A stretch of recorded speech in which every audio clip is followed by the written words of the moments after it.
नमस्कार दोस्तों स्वागत है आप सभी का एक बार फिर से न्यूज़ इन फोकस में अफेयर्स ग्रिड का एक बेहतरीन सीरीज। रिसेंटली अभी हमने देखा कि ईरान ने एक बार फिर से स्ट्रेट ऑफ हॉर्मुज को शट कर दिया है, यानी कि ब्लॉक कर दिया है। तो क्या है इसके पीछे का रीज़न, चलिए जानते हैं। उससे पहले चैनल को सब्सक्राइब करना बिल्कुल भी ना भूलें। सब्सक्राइब करेंगे तो आपको ऐसी वीडियोज़ लगातार मिलती रहेगी। तो अभी टेम्परेरी शट कर दिया है कुछ पार्ट किसका, स्ट्रेट ऑफ हॉर्मुज का।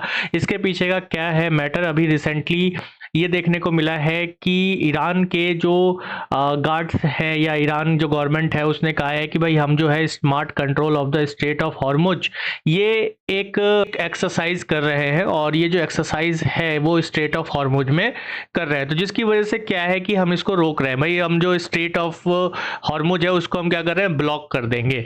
तो ये इसके पीछे का जो रीज़न है कि भाई ये जो स्मार्ट कंट्रोल ड्रिल जो चलाया जा रहा है किसके द्वारा, ईरानियन रिवोल्यूशनरी गार्ड के द्वारा, तो ये क्यों चलाया जा रहा है, इसके पीछे का रीज़न क्या है। तो इसमें इन्होंने ये भी कहा है कि इसमें लाइव 5 नेवल एक्सरसाइज होगी, और ये जो लाइव 5 नेवल एक्सरसाइज है इसमें मिसाइल, ड्रोन एक्सेट्रा, ये बहुत सारी चीज़ें यानी कि इलेक्ट्रॉनिक वॉरफेयर तक भी इसमें यूज़ किया जाएगा।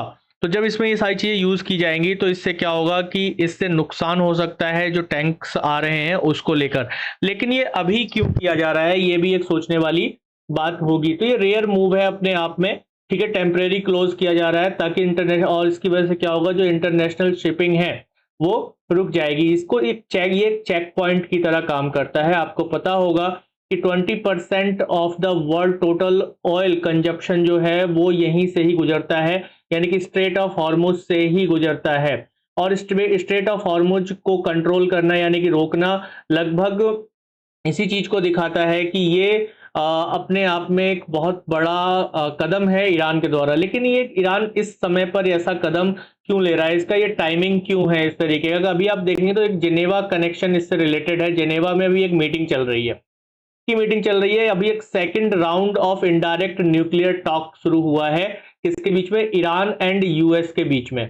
और इसका जो मीडिएटर है वो कौन है, ओमान। ओमान की मध्यस्थता में ओमान मीडिएट कर रहा है जिनेवा में, किनके बीच में, ईरान और यूएस के बीच में, जो एक न्यूक्लियर को लेकर जो भी समस्या है, जो टेंशन है, उसको खत्म किया जा सके। तो न्यूक्लियर टॉक चल रहा है, जो कि second round of indirect nuclear talk है, इसको चलाया जा रहा है। तो यहाँ पर अभी क्या है कि नेगोशिएशन टेबल पर ट्रंप के जो एडमिनिस्ट्रेशन है वो बैठे हुए हैं, और ईरान की तरफ से ईरान के जो फॉरेन मिनिस्टर हैं वो इसमें पार्टिसिपेट कर रहे हैं। तो यहाँ कहीं ना कहीं ईरान ये दिखाना चाहता है कि बातचीत तो ईरान कर रहा है, लेकिन अगर उस पर किसी तरीके का प्रेशर बनाया जाता है, दबाव बनाया जाता है, तो वो भी तैयार है। वो पूरी दुनिया का जो है ऑयल सप्लाई को क्या कर सकता है, रोक सकता है। लेकिन ईरान को ऐसा क्यों लग रहा है कि उस पर किसी तरीके का दबाव बनाया जा रहा है, वो इस वजह से लग रहा है क्योंकि अभी रिसेंटली हमने देखा कि एक रिसेंटली हमने ये देखा था कि ईरान यूएस ने दो अपने एयरक्राफ्ट इस एरिया में, ईरान के एरिया में तैनात किए, जिसका नाम यूएस अब्राहम लिंकन है और एक यूएसएस ग्याररोड फोर्ड है। तो इसने करंटली जो है अभी ईरान रीजन में क्या किया था, इसको खड़ा किया था, यहाँ पे ले जाकर जो है क्या किया, यहाँ पे खड़ा कर दिया ट्रंप ने। तो जब ट्रंप ने या यूएस ने इसको खड़ा किया तो ये ईरान ने इस चीज को लेकर एक चेतावनी इस चीज को लेकर दी है कि जो ईरान के सुप्रीम लीडर हैं आयतुल्लाह खामनेई, उन्होंने यही कहा कि एक युद्धपोत खतरनाक तो हो सकता है, लेकिन उससे ज्यादा खतरनाक यह हथियार है जो किसी शिप को डुबो सकता है। तो यानी कि एक तरीके का प्रेशर भी यहाँ पर साफ साफ दिया जा रहा है, यानी कि एक लेवरेज की तरह यूज किया जा रहा है स्ट्रेट ऑफ हॉर्मुज को, कि यूएस जो है उनके ऊपर से जो इकोनॉमिक सैंक्शंस है उसको हटा दे, और इसके साथ साथ जो जेनेवा टेबल पर एक तरीके से बार्गेनिंग चिप की तरह इसको यूज किया जा सके। तो ओवरऑल यूएस ने पहले यहाँ पे अपने 2 एयरक्राफ्ट डिप्लॉय कर दिए हैं, तो जिसको लेकर दोनों ही एक दूसरे के साथ क्या कर रहे हैं, शक्ति प्रदर्शन कर रहे हैं। यानी कि ईरान एक मेज पर, एक टेबल पे तो बैठा है, तो उस पर यूएस के जो न्यूक्लियर एग्रीमेंट है, समझौता है, उस पर बात कर रहा है। वही दूसरी तरफ अगर आप देखें तो ईरान जो है सी में, ओशन में, या हम कहते हैं कि समुद्र में, सागर में मिसाइलें दाग रहा है, और इस उसे ये हल्के में ना लिया जाए, ऐसा ईरान का सीधा सा मैसेज है। और ये मैसेज किसके लिए है? ये यूएसए के लिए भी है, क्योंकि यूएसए ने भी यहाँ पर कहीं ना कहीं ये अपनी पावर को दिखाने की बात की है, और दुनिया को वो ईरान ये भी बता रहा है इस स्ट्रेट ऑफ हॉर्मुज को ब्लॉक करके कि पूरी दुनिया की चाबी उसके पास है। अगर इसका ज्योग्राफिकल लोकेशन हम देखें स्ट्रेट ऑफ हॉर्मुज का, तो ये बहुत नैरो चेक पॉइंट है। लगभग आप ये मानिए कि 55 टू 95 किलोमीटर वाइड एरिया है। इस एरिया में अगर हम देखें यहाँ पर, तो इधर ये ईरान आ जाता है इसके नॉर्थ में, नॉर्थ पार्ट में, और इसके साउथ में आप देखेंगे तो ओमान और यूएई इसके साउथ में आ जाता है। तो ये एक बहुत नैरो चेक पॉइंट है। अगर नैरो चेक पॉइंट है, इसको अगर ब्लॉक कर दिया जाता है तो हम देखेंगे कि पूरी दुनिया का जो पूरा सप्लाई है वो खत्म हो जाता है। और ये लिंक करता है किसको? पर्शियन गल्फ को। इधर यहाँ पे आप देखेंगे तो ये पर्शियन गल्फ है, पर्शियन गल्फ को ये करता है। वही दूसरी तरफ अगर आप देखेंगे तो ये कनेक्ट करता है किसको? और गल्फ ऑफ ओमान और अरेबियन सी को। इधर अरेबियन सी है, इसके साथ ये कनेक्शन क्रिएट करता है, बनाता है। तो यहाँ से आने वाले जितना भी ऑयल सप्लाई है वो इसी रूट के थ्रू इधर ऑल ओवर वर्ल्ड में, दुनिया में जाता है। क्योंकि अगर आप देखेंगे तो इस तरफ कोई भी ऐसा रास्ता नहीं है, यानी कि सी रूट नहीं है, क्योंकि इधर पूरा लैंड है, लैंड एरिया है। इराक है, सीरिया है, सऊदी अरेबिया, जॉर्डन, ये सभी कंट्रीज इधर आ जाते हैं। तो ये एक सी रूट बहुत इंपॉर्टेंट है। ग्लोबल एनर्जी सिक्योरिटी के पॉइंट ऑफ व्यू से देखें तो ये एक इंटरनेशनल ट्रेड के लिए बहुत इंपॉर्टेंट है। जैसा हमने पीछे देखा कि 20% ऑफ वर्ल्ड ऑयल सप्लाई और गैस सप्लाई इसी से ही होता है। यानी कि ये एक पूरा शिप एरिया है जहां से क्या हो रहा है कि एशिया की तरफ जा रहा है और यूरोप की तरफ भी यहीं से जाता है। यूरोप होते हुए, रेड सी होते हुए स्ट्रेट यहाँ से आप देखेंगे तो स्वेज कैनाल के थ्रू यूरोप की तरफ भी जाता है। तो मेजर एक्सपोर्टर अगर इस एरिया में देखें कौन कौन से कंट्रीज यहाँ से एक्सपोर्ट करते हैं अपने ऑयल, तो Saudi Arabia, Iran, Iraq, Kuwait, UAE and Qatar इस एरिया पर, इस रूट पर डिपेंड है, डिपेंड है। With over 80% of the oil headed toward Asian market. Asian market में लगभग 80% ऑयल ये यहीं से ही पहुंचा रहे हैं। स्पेशली अगर हम देखें तो कौन कौन से कंट्रीज इस पर डिपेंडेंट, जैसे अपना इंडिया है, चाइना है, जापान है, साउथ कोरिया, ये एशियन मेजर कंट्रीज हैं जो इस रूट पर डिपेंड करती है। यानी कि 80% of LNG passing through the strait of gas to Asia and 20% of Europe.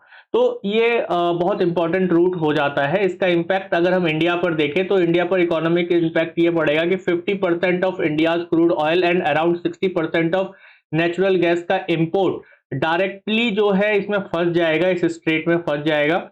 और ये बहुत नुकसानदेह हो सकता है, क्योंकि इसका इकोनॉमिक असर ये पड़ेगा कि अगर यहाँ पर ऑयल को रोक दिया जाता है, ऑयल सप्लाई को रोक दिया जाता है, तो लगभग इंडिया में क्या होगा कि इंडिया में जो पेट्रोल है, डीजल है, उसके प्राइस इंक्रीज हो जाएंगे। प्राइस बहुत ज्यादा आसमान छूने लगेंगे, और प्राइस जब आसमान को छूने लगते हैं तो भाई बहुत सारी चीजें इस पर जो डिपेंडेड है। यानी कि कई जगह पर हम देखते हैं कि डीजल और petrol as a cost push inflation को इंक्रीज करती है, यानी कि as a raw material use. यानी कि आप देखेंगे कि इनपुट कॉस्ट बढ़ जाएगा किसी भी चीज को बढ़ाने में, और इसकी वजह से क्या होगा कि जो गुड्स एंड सर्विसेज का प्रोडक्शन हो रहा है, गुड्स एंड सर्विसेज का प्रोडक्शन हो रहा है, उसके प्राइस भी इंक्रीज होने लगेंगे, और ये एक तरफ से इन्फ्लेशन की तरफ बढ़ जाएगा। इन्फ्लेशन किसकी वजह से होगा? तो कॉस्ट पुश इन्फ्लेशन होगा, यानी कि किसी भी वस्तु को बनाने में जो खर्चा है वो बढ़ जाएगा। तो ये भी एक अपने आप में बड़ी चुनौती होगी इंडिया के लिए। हालांकि इन सब चीजों को देखते हुए हम ये जरूर देखते हैं कि इन सब चीजों को देखते हुए हम ये जरूर देखते हैं कि ओवरऑल जो इंडिया है, इंडिया ने अपने बहुत सारे रिजर्व्स बना लिए हैं अभी इन चुनौतियों से ही संभलने के लिए। लेकिन आगे देखते हैं कि इन चीजों को पर किस तरीके का वर्ल्ड लेवल का रहता है। अल्टरनेटिव रूट की बात करें तो क्या इसका कोई अल्टरनेटिव रूट नहीं हो सकता है? तो हो सकता है, इस पर काम भी किया जा रहा है। तो Saudi Arabia and UAE have developed the bypass pipeline.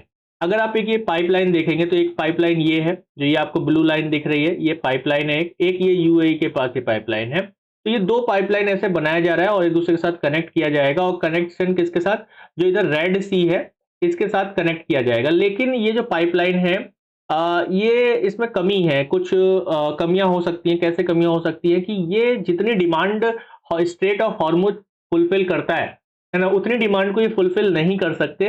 ये एक बहुत छोटा सा हिस्सा इन पाइपलाइंस के थ्रू जो है इस तरफ किस रेड सी की तरफ लाया जा सकता है, और फिर यहाँ से होते हुए बाबल मालदीव, स्टेट ऑफ बाबल मालदीव के थ्रू एशियन कंट्रीज, और इधर अगर देखें स्वेज कैनाल के थ्रू यूरोपियन कंट्रीज में पहुंचाया जा सकता है। हिस्टोरिकली भी अगर आप देखें तो ऐसे झगड़े होते रहे। 1980s की अगर हम बात करें तो ईरान इराक में टैंकर वॉर चला था, इन्होंने एक दूसरे के टैंकर फोड़ने शुरू कर दिए थे आपसी लड़ाई में, ठीक है। और 2012 में भी जब ईरान पर सैंक्शन लगाए गए थे, प्रतिबंध लगाए गए थे, तब ईरान ने इसको लेकर कहा था कि हम स्ट्रेट ऑफ हॉर्मुज को कंप्लीटली यानी क्लोज कर देंगे, ठीक है, क्लोज कर देंगे, पूरा बंद कर देंगे, ठीक है। और ये सारी चीजें होती रही हैं, लेकिन अगर देखा जाए तो ईरान ने लगातार इस रास्ते पर बंद पूरी तरीके से बंदिश नहीं लगाई है, कभी कभी पूरी तरीके से इसे ब्लॉक नहीं किया है, क्योंकि इससे क्या होगा कि ईरान की खुद की जो इकोनॉमी है वो भी ठप हो सकती है। लेकिन यहाँ पर जो इस बार का वो है, वो उसका पूरा का पूरा रीजन क्या है कि जेनेवा में जो अभी मीटिंग हो रही है कि उनके ऊपर से न्यूक्लियर को परमिशन दी जाए और जो भी इकोनॉमिक सैंक्शंस हैं उनको लिफ्ट कर दिया जाए, हटा दिया जाए, तो उस पर क्या होता है और इसका आगे क्या रिजल्ट आता है, इसको देखने के लिए बने रहें हमारे साथ अफेयर्स गेट पर। तो शेयर और सब्सक्राइब करना बिल्कुल भी ना भूलें। तो thank you everyone once again. मेरा नाम त्रिभुवनजीत सिंह है, आप मुझे इंस्टाग्राम पर फॉलो कर सकते हैं और इसके साथ साथ चैनल को सब्सक्राइब करना बिल्कुल भी ना भूलें। Thank you everyone once again. जय हिंद।